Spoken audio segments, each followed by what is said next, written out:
6 বছৰীয়া কণমানিৰ সৈতে দুষ্কৰ্ম কৰাৰ চেষ্টা এজন যুৱকৰ। 6 বছৰীয়া কণমানি শিশু কন্যাক ৰক্ষা কৰিলে এজাক বান্দৰৰ দলে। গোটেই বিশ্বৰ মানৱ সমাজক আজি লজ্জিত কৰিলে এজাক বান্দৰৰ দলে। 6 বছৰীয়া মৰম লগা কণমানিৰ জীৱন ৰক্ষা কৰি মানুহতকৈ শ্ৰেষ্ঠ হৈ পৰিল বান্দৰ। মানুহে কৰিব নোৱাৰা কাম কৰি দেখুৱালে এজাক বান্দৰে। অভিযুক্ত যুৱকজন ওচৰৰ গাঁৱৰ বাসিন্দা। ৰাস্তাৰে যোৱাৰ সময়ত তেওঁ শিশুটিক খেলি থকা দেখি মাতি নিয়ে প্ৰথমে এটা ধৰ্মীয় স্থানৰ কাষৰ ৰাস্তাৰে লৈ যোৱা হৈছিল শিশুটিক।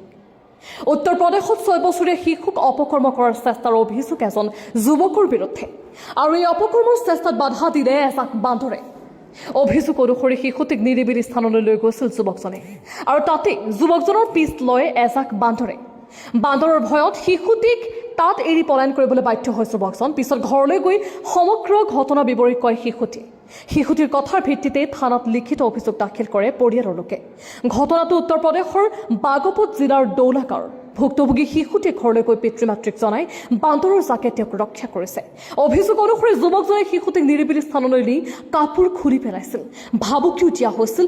সেই সময়তে ঘটনাস্থলীত উপস্থিত হয় বান্দৰৰ জাকটো, আৰু এনেদৰে মানুহৰূপী দানৱৰ পৰাও 6 বছৰীয়া কণমানিটোৰ জীৱন ৰক্ষা কৰে এজাক বান্দৰে। News desk report, Nilbagan live.